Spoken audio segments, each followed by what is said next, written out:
पहा नवीन एपिसोड्स एकदम add free.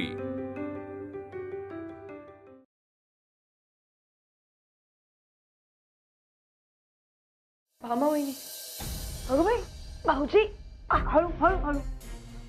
काय हो, तुम्ही कसे आलात एकदम? घरी सर्व ठीक ना? नाही, आईची प्रकृती ठीक नाही, ज्वर झाला आहे गेले काही दिवस। ते कळवण्यासाठीच बाबांनी पाठवलं होतं। अहो, मग हे आधी नाही का कळवायचं मला? मीच येते तुमच्या सोबत आता लगेच घरी। अगं काय ग हे? बस बघू आधी, किती हा दसमुसळपणा। आधीच कमी त्रास होतोय का तुला? बस नी, हे घ्या, हे घे, मुरावळा खा, जरा बरं वाटेल।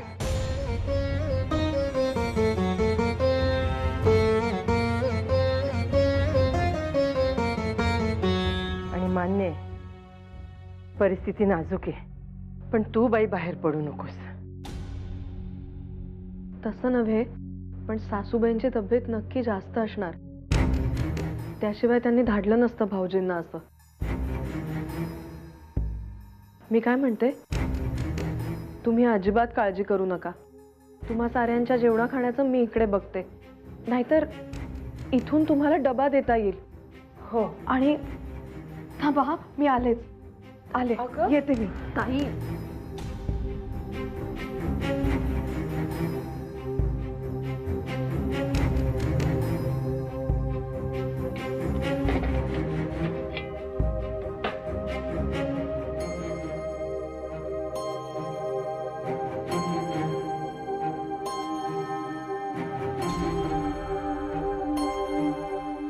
बाई, एवढीच रक्कम शिल्लक आहे। लक्ष्मी केशवा,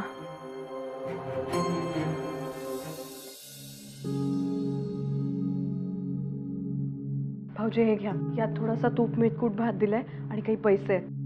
वैद्य बुवांना लगेच बोलावून घ्या। सासूबाईंना दुखणं अंगावर काढायची सवय आहे, आणि यापुढे आठवडाभर मीच डबा देत जाईन। हो, आणि काही लागलं तर आम्ही आहोत, काळजी करू नका म्हणावं। कळवतो वहिनी, येऊ?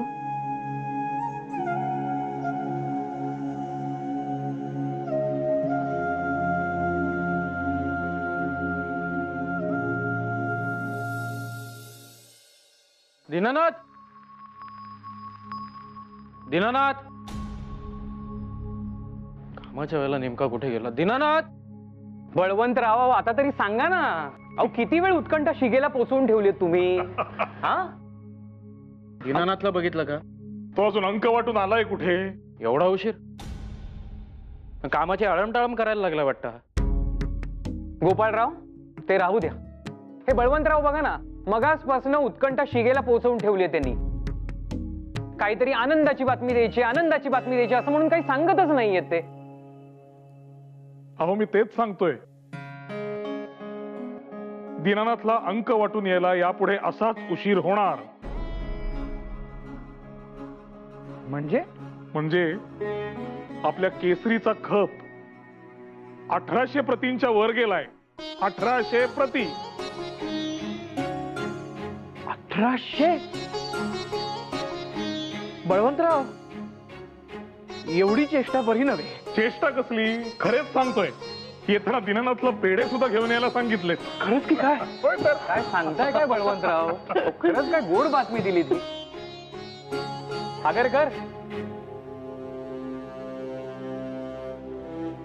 संपादक गोपाळराव आगरकर, वा, खूप खूप अभिनंदन। कारण केसरी या वृत्तपत्राची संपादकाची जबाबदारी अप्रतिमरित्या सांभाळली आहेत तुम्ही। अभिनंदन, अभिनंदन। अहो, आपल्या सर्वांचं श्रेय आहे यामध्ये।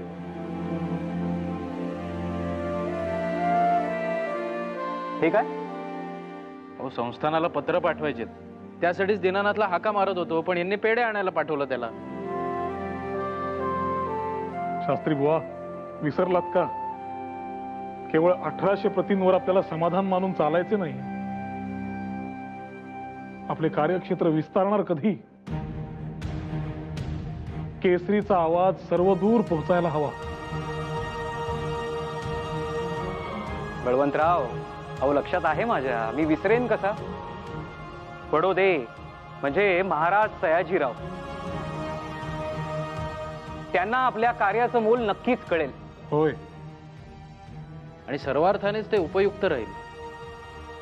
खप वाढेल, आर्थिक आवक सुधारेल. पण संस्थानाकडनं जर सहाय्य मिळालं तर ते कुठल्या अटीवर मिळतं याकडेही लक्ष ठेवावं लागेल. कुठल्याही परिस्थितीमध्ये केसरी संस्थानांचा अंकित असणार नाही हे देखील त्यांना कळायला हवं. त्यांचा वरचष्मा राहून आपलं ध्येय साध्य होणार नाही. शास्त्री बुवा, केसरी हा स्वतःच्या गर्जनेने सबंध आसमंत नियंत्रणात ठेवतो. कुणीही त्याच्यावर अंकुश ठेवणे शक्य नाही आणि ते होणार देखील नाही.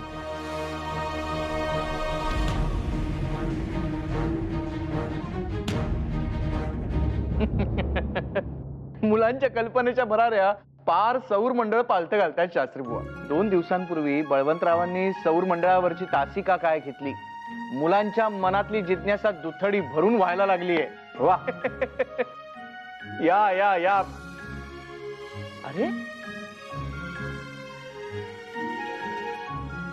आपटे बुवा, अहो सावकाश बसून पाणी प्या. असा सावकाश. शास्त्री बुवा, हे घ्या आणि मला या जबाबदारीतनं मोकळं करा.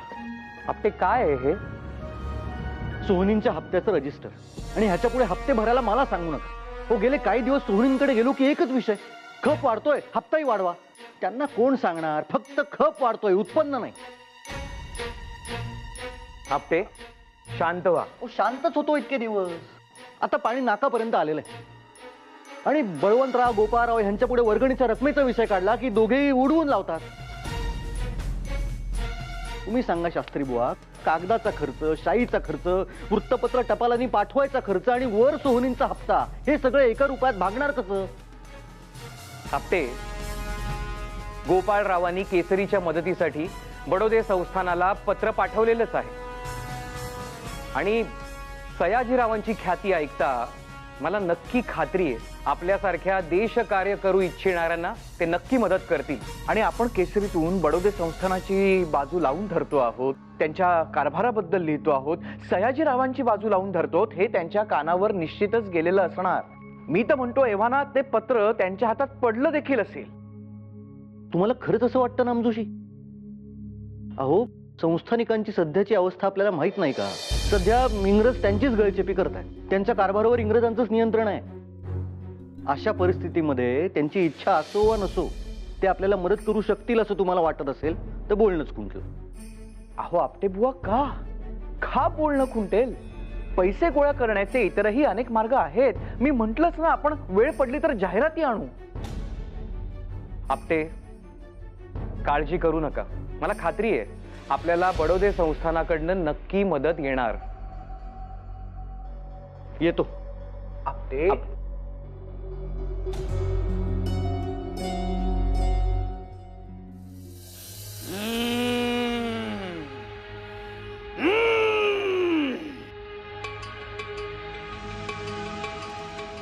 पैसा पैसा पाहिजे तुला. लय कष्ट करतोस तू. अंग मोडेल एवढी घरात येतो, पण ऊन आणि वाऱ्या संगत उडून जातो. काय बरोबर ना? जय बाबाजी. लहान पोर आहे हो आमचं. मध्ये मध्ये बोलू नका, बाबाजींना समज कळते.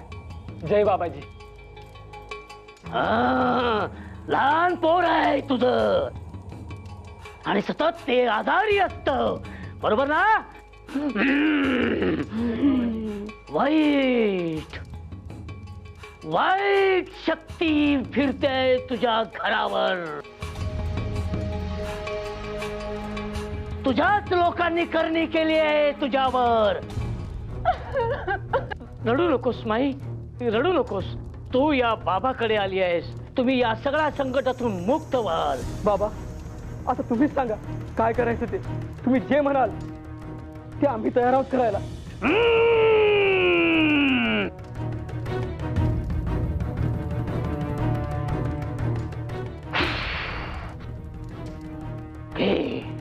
बांध हे तैत गळ्यात, सगळ्या संकटातून मुक्त होशील. अहो बाबा, त्याचं काय? बाबांना मोठं व्रत करायचंय, त्यासाठी साधन सामग्री तर लागेलच. बाबांना काय नको, पण मला सगळं बघायला लागतं ना, म्हणून थोडी दक्षिणा लागेल. हो, ठेवतो ना, ठेवतो. बाबाजी की जय हो.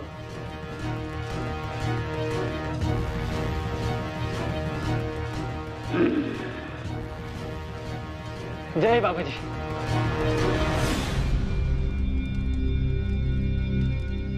खूप उपकार झालेत बाबा तुमचे आमच्यावर. जय हो बाबाजी. जय हो बाबाजी. जय हो बाबाजी. जय हो बाबाजी. या तुम्ही, या.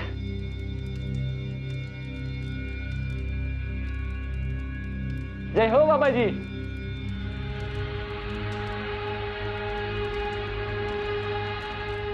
बाबा, या गावातलं लय काम बाकी आहे आपल्या. अशी लय लोक आहेत पुण्यामध्ये. मग तुला कशाला ठेवलंय? त्या सगळ्यांना हेरून इथं आणायलाच ना. सगळ्यांची माहिती गोळा कर आणि घेऊन ये त्यांना इकडं. पण असं एक एक हेरून आणणं लय कठीण आहे बाबा. लोकांना आपली महती कळायला हवी, तेव्हा जास्त लोक येतील. मी काय म्हणतो बाबा, ते नवीन वृत्तपत्र सुरू झाले बघा, तिथे आपण आपली जाहिरात दिली तर. जादुई शक्तीचा आशीर्वाद असलेले एक सिद्ध पुरुष पुण्यात, कसं वाटतंय? हे समजा ठीक आहे, पण कुठल्या वृत्तपत्रात? केसरी. कितीदा सांगायचं, पुस्तकं नीट बंद करून ठेवा. हे पाण्याचं भांड हे तांब्यावर ठेवा. पुन्हा इकडची वस्तू तिकडे झाली की आमच्या नावाने चिडचिड आहेच. ऐकू ऐकू ताई, अहो काय झालं तुम्हाला? या या इकडे या, आधी बसा, इकडे या. अरे बापरे. ताई, मी पटकन भाऊजींना बोलू का? ते फार लांब गेले नसते. नाही वहिनी, नाही. त्यांना यातलं काही कळता का म्हणे? हा, अजिबात नाही. तुम्ही बसा आधी, इथे बसा. आणि का कळता का म्हणे? अहो, आधीच काही कमी मनस्ताप आहेत का? त्यात आता आणखीन आपल्यामुळे ही भर कशासाठी? अहो ताई, पण हे पहिल्यांदा झालंय का? या आधी देखील झालंय. आणि ह्या अशा अवस्थेत कळा वारंवार येणं योग्य नाही. नका काळजी करू तुम्ही. दिवस डोक्यावर आला तरी सुद्धा पोटात काही नाही माझ्या, म्हणून आज जरासा त्रास झाला बस. तुम्ही काळजी का घेत नाही? अहो, फक्त तेवढंच नाही, काही उष्णतेचा त्रास होतो ना मला, आतून जाणवतंय तसं. हो, मग निदान वैद्यांचा सल्ला. मी काय म्हणते, तो जानकी काकूंनी मोरावळा आणून दिला होता, तेवढा मला आणून देता? आणते, पण त्याने तुम्हाला नक्की वाटेल मला. बरं, जा. हे घ्या.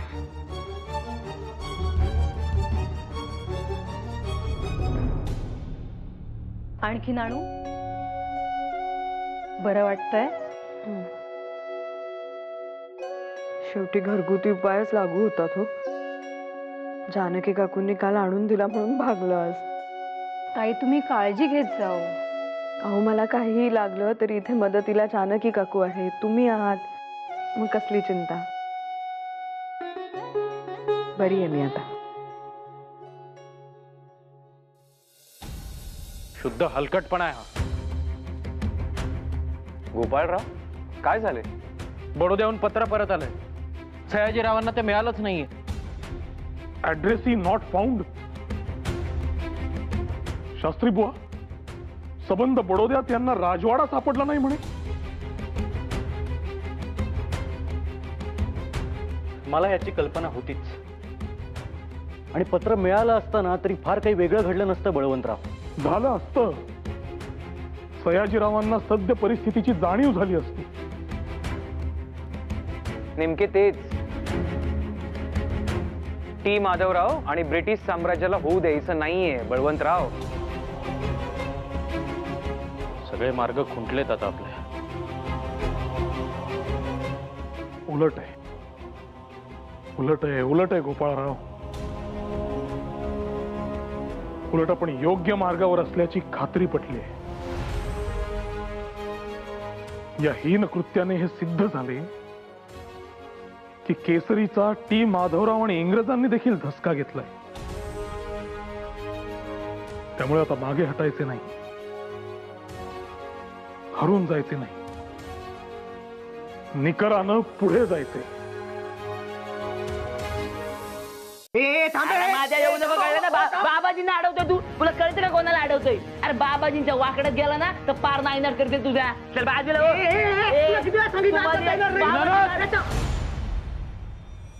हात येऊ दे त्यांना. नोकर आहेस तसाच राहा. या बाबाजी या हात या. बाबाजी की जय हो. बाबाजी की जय हो. बाबाजी या. बाबाजी की जय हो. या बाबाजी बसा. बाबाजी बसा. बाबाजी की जय हो. बाबाजी की जय हो. बाबाजी की.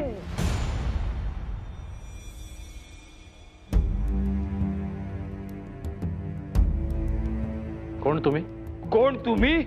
हे बाबाजी लय मोठे फकीर आहेत. बर मग? बरोबर. त्याचा हात आहे डोक्यावर तुझ्या. तू त्याचाच पोर आहेस आणि हा बाबा त्याचंच काम घेऊन आलाय तुझ्याकडे. त्याचं पोर? हा भंपकपणा थांबवा आधी आणि ही अंधश्रद्धा पसरवणं बंद करा. नाही खरंच आमच्या बाबांकडे लय सिद्धी आहे. गुप्तच नाव आहे. पोरं होत नाहीयेत. धंद्यात यश नाहीये. कोणावर काळी जादू करायची किंवा काळी जादू काढायची. या समजावर फक्त एकच उपाय. जय बाबाजी. असं मग निघा तुम्ही दोघं इथून, कारण यापैकी कोणत्याही समस्या मला नाहीयेत. बाबा बोलले ना त्याचा हात आहे तुझ्या डोक्यावर. तुला वाटत नसलं तरीही. काय काम आहे ते सांगा, नाही तर निघा इथून. जाहिरात द्यायची आम्हाला.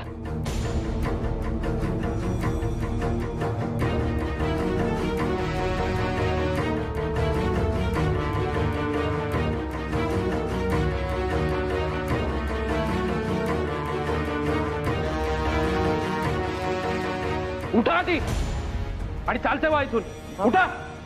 बाळा हा बाबा जिथे बसतो तिथे स्वर्ग उभा राहतो. स्वतःकडे बघ एकदा. एखाद्या चोरापेक्षा कमी नाहीयेस तू. तू काय स्वर्ग आणि नरक उभा करणार आहेस? आणि हा फंपकपणा बंद कर आणि नाही छापणार तुझी जाहिरात मी. या बाबाचा अपमान त्याच्या कामाला नाही म्हणतोस तू. कोप होईल तुझ्यावर. वाटोळो होईल तुझं. झालं. आत्ता काही क्षणापूर्वी त्याचा पोर होतो ना मी, आणि तू काय वाटोळ करणार आहे माझं? अहो ऐका की बाबा दुप्पट पैसे द्यायला तयार आहे तुम्हाला. तुम्ही कशाला काळजी करताय? तेवढं बघा. असं आहे म्हणजे तुम्हाला जाहिरात छापून आणायची आहेच तर. वय ठीक आहे, एक काम करा. काही वेळात टिळक म्हणून एक जण येतील, तुम्ही त्यांच्याशी बोला. ते जर तयार झाले तर आपण बघू काय करता येईल पुढे. आता बाहेर थांबा आणि ते आल्यावर आत या. दीनानाथ यांना टिळकांसमोर उभं करा. हो या बाबाजी. तो कचरा उचलून जा.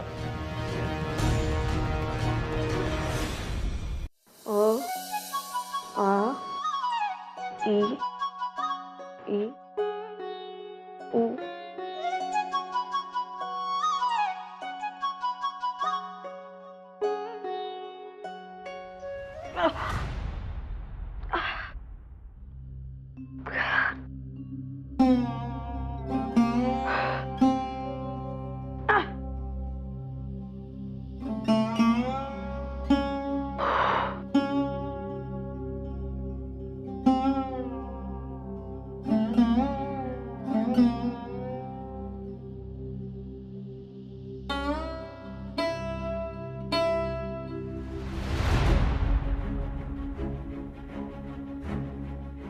सासूबाई काय करतेयस हे? ठेव दे, ठेव आधी आणि इकडे दे. अहो काय चाललंय हे भामे? मोरावळा खातीये. गेले काही दिवस उष्णतेचा जरा त्रास होतोय ना मला. त्रास होतोय तर आपण वैद्यांकडे जाऊया. पण हे असलं काही खायची गरज नाहीये. अहो इतकं काही नाही झालेलं खरंच. इतकं काही झालं नाहीये मग तर प्रश्नच मिटला. मग हा मोरावळा देखील खायची काही गरज नाही. ठेवतो. चल.